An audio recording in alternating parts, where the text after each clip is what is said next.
Hello, Queens. It is me, Mama Maltier, and I'm here for another Waist Bead Wednesday. But it's a special Waist Bead Wednesday because today is my birthday. So I'm actually very excited to do this Waist Bead Wednesday today. But before I get started, I just want to talk about what I'm going to be discussing while doing this Waist Bead Wednesday. Is this book. It's called The Spirit of Intimacy. I'm going to be referencing this book a lot when I speak. So I just wanted you guys to be aware of the name of it. And the author is Sobonfu Some. I hope I'm saying it right. Sobonfu Some is her name. And basically it talks about the ancient African traditional way of relationships and how they do things in the village and things of that nature. So before we get into that, I just want to talk a little bit about my waist beads and where I'm at right now, and just let you guys know moving forward what I plan on doing.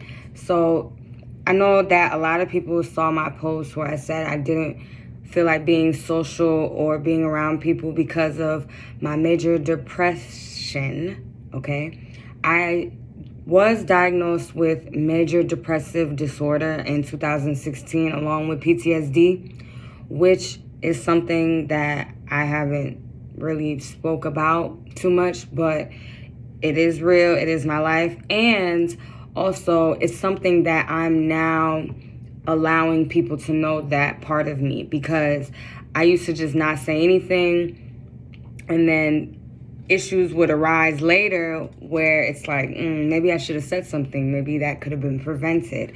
So moving forward for the new year, I just want to make sure that everybody is made aware of what I'm dealing with and they're able to make a decision whether or not they would like to stay around or not, because at the end of the day, this is my life.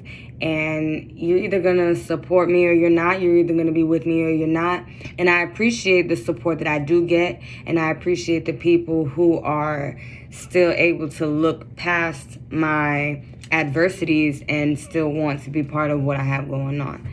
So with that being said, I want to talk about what I felt when I lost my mother's bracelet. So let's go backwards. First off, if you read my website, you will know that my mother is my inspiration. If you watched my last video, you would know that my mother is not just my inspiration, but she's pretty much the reason why I started my waist bead business. I wanted to connect with her. Something about my mother that always was beautiful to me was the fact that she was African. I always looked at that as something that I could hold for myself as a beautiful thing, you know, a beautiful culture to be a part of. So when she passed, there were a lot of things that happened after she passed. It was an aftermath. After she passed, there were her family members that did things that I don't even want to get into, but basically when she died, they took everything that belonged to her and my father.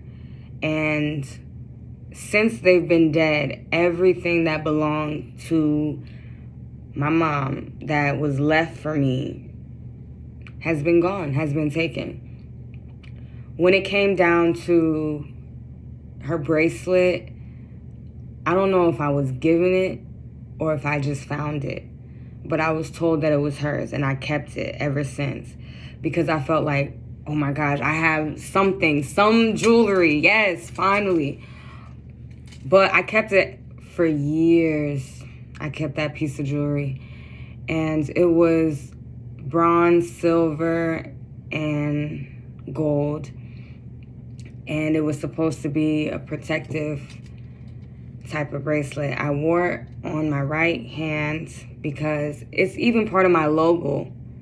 That's how deep it was. I don't want to cry because I just got my makeup done, so I'm not crying about this. But if you look at my logo, you'll see I have a bracelet on in the logo. That is to emulate my mother's bracelet that I always wore. I ended up losing the bracelet because of this henna that I got. So I was getting my henna and I took the bracelet off and I didn't put it on my other wrist or anything. I don't know what I did with it. But it wasn't until I was home and it was like so many hours later when I looked at my wrist and I noticed the bracelet was not there. And I just lost it. I had an emotional breakdown. And it wasn't just losing the bracelet. It was losing everything from my mother since she passed. It was not having her dresses, not having her wedding ring, not having her earrings, not having her shoes, not having anything of her left for me because they wanted to take it away, you know. And so dealing with that over the years, I have just masked whatever emotion I have felt as a result, but that's not healthy.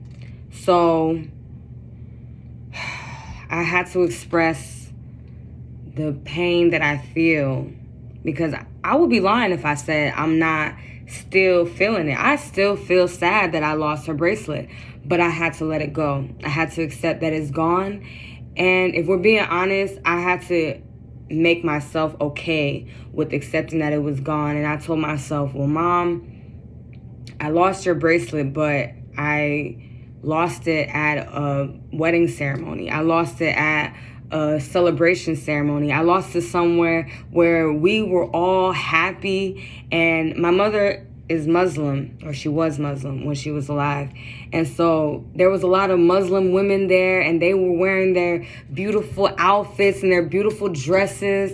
And if my mother was with me anytime, I know she was there with me in spirit because that's her vibe. And they had a very African themed type wedding.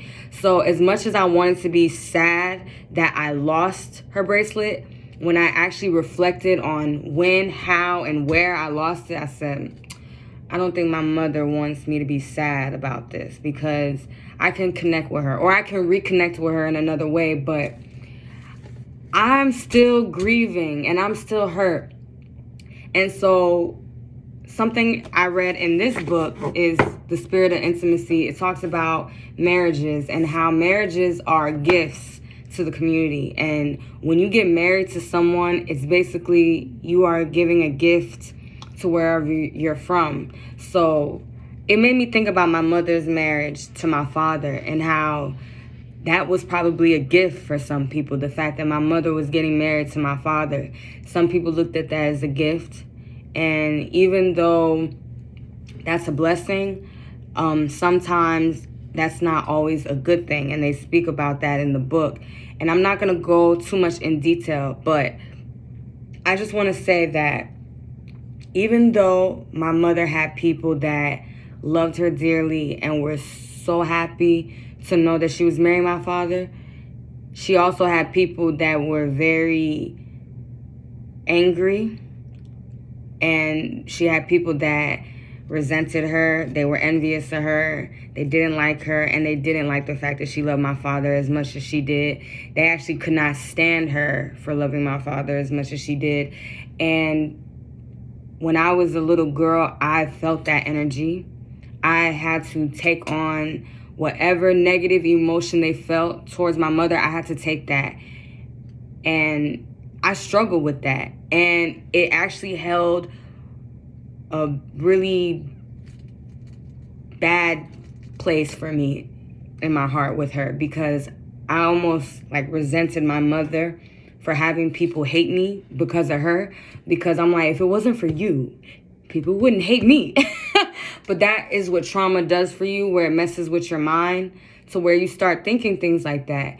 And when I was a little girl, I couldn't connect with my mom's spirit because it wasn't allowed. I wasn't allowed to connect with her spirit. They wouldn't let me because it was almost forbidden.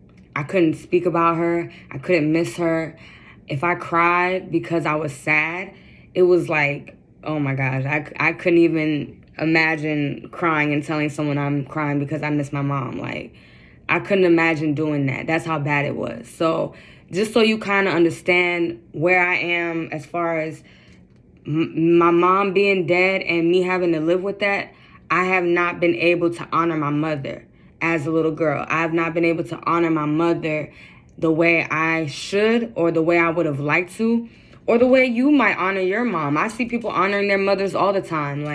So it's not uncommon. People love their mothers. I love my mother. Even though she's not here, I still love my mother. The fact that I couldn't honor her because of the envy and the resentment that other people had based off of her happiness is wild. And I say all that to say, guess what? We live in a day where we still dealing with that. People are still mad, angry, and hate you because of what you've been blessed with. That has nothing to do with them. But you just have to realize that at the end of the day, nobody can take away what God has blessed you with, and nothing real can be threatened. As much as they wanted to be nasty about my father and mother being married and talk down on my mother and who she was to try to belittle the situation or minimize their love or whatever, it did not take away who they were or what they meant for each other or what they meant to each other. So I just want to put that out there, that sometimes you will get energy that has nothing to do with you, that is affecting you. And it's time to let it go.